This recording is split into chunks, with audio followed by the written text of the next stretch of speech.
Today, being the Shivaratri, the darkest night of the 28-day lunar cycle, this is also a significant day in terms of what happens in the different stratas of the planet. It is not just the darkness of the night. Generally, in the tradition, it is said that the planet, Mother Earth, broods on this day. On this night, she doesn't sleep, she broods. Or in other words, the intensity of the activity of the five elements in the planet are, in a way, kind of much more intense. It is the elements, the five elements need to be constantly integrated.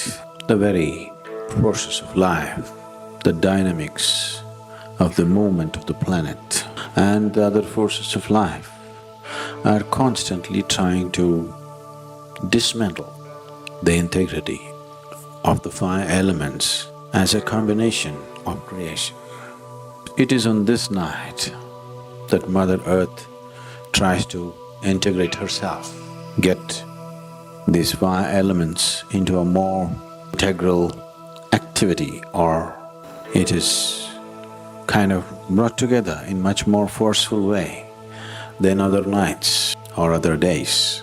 So these 24 hours, starting from this evening till or a little more than 24 hours, usually the Amavasya lasts for 30 to 32 hours in this period. The intensity of the elemental activity or the way they integrate themselves is much more.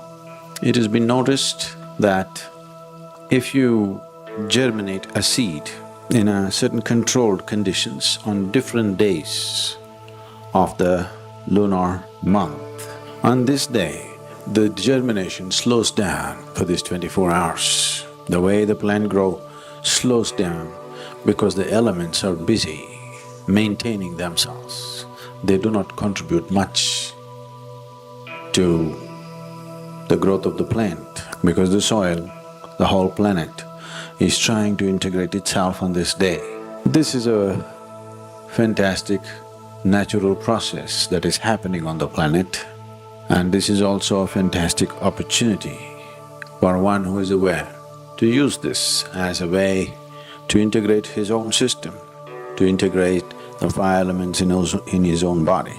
How these five elements behave within you will determine just about everything. Shiva, who is referred to as Bhuteshwara, attained what is called as Bhuta Siddhi, that is complete mastery over the five elements. Anyone who has attained to Bhuta Siddhi can dematerialize his own body.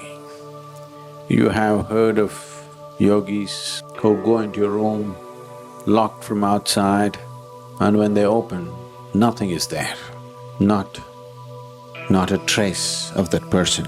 That is, he is not dead, you don't find his body, you don't find his ashes, you don't find anything, he's simply gone because he dematerializes his own physical system. So one who has mastery over the five elements, one who has what we are referring to as Bhuta Siddhi, can not only integrate, can also disintegrate his own system. It recently happened, I don't want to name the place because then all of you will start making a tour to that place. It so happened that recently someone who had a Linga Bhairavi yantra in their home found this was kept in a place where there's no room for any kind of water to come, but they found lots of water upon the yantra and around the yantra. It is just that one life, which does not belong to that family, made use of this energy to dematerialize, completely dematerialize and disappear. All that you have is a little pool of water. You can even dematerialize that water so that even water is not left. Somebody did the job little inefficiently. So the body is gone, everything is gone, just a little pool of water left. If you are 50 kgs of weight, or if you're… let's talk about reality. If you're 100 kgs of weight, no, it's easy to… anywhere between 70 to 72 kgs is just water. So he did not leave 70 kgs of water or 70 liters of water. Either he was a small person or part of the water was dematerialized, part was left. So they had so much water, they couldn't believe where this water came from, and a miracle has happened and all that. I said, shut up and clean up the place. So nobody is taking note of the fantastic miracle that's happening every day in making of the body. The air that you breathe is becoming body, isn't it? In many ways. The water that you drink is becoming body. Nobody takes note of such a miracle. But somebody disintegrates, that's a miracle. They did not even think so. A pool of water around Bhairavi Yantra, that's a miracle for them. I said, take note of the real miracle that's happening every day. If you miss this miracle, you will never get to know what that miracle is. So, Panchabhuta Aradhana, for those of you who either go in or you stay out, it doesn't matter. It is creating a powerful possibility in the space for the whole month, not just for that day, where you can integrate your system. You can allow the five elements in your body to bind much better. Isn't it doing well right now? From one body to another, there's a very big difference as to how these five elements are integrated.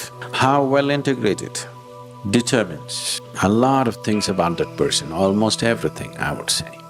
And if this body has to become a foundation, a stepping stone for a bigger possibility, not a hurdle, if that has to happen, it's very important the system is properly integrated. The Bhuta Siddhi, which is the basic form of yogic practice, which all of you in varying forms are practicing in different levels of intensity and involvement, but all of you, whatever yoga you're doing, in some way you're doing some form of Bhuta Siddhi. If this is done properly, the elements are sufficiently purified, then the binding becomes better.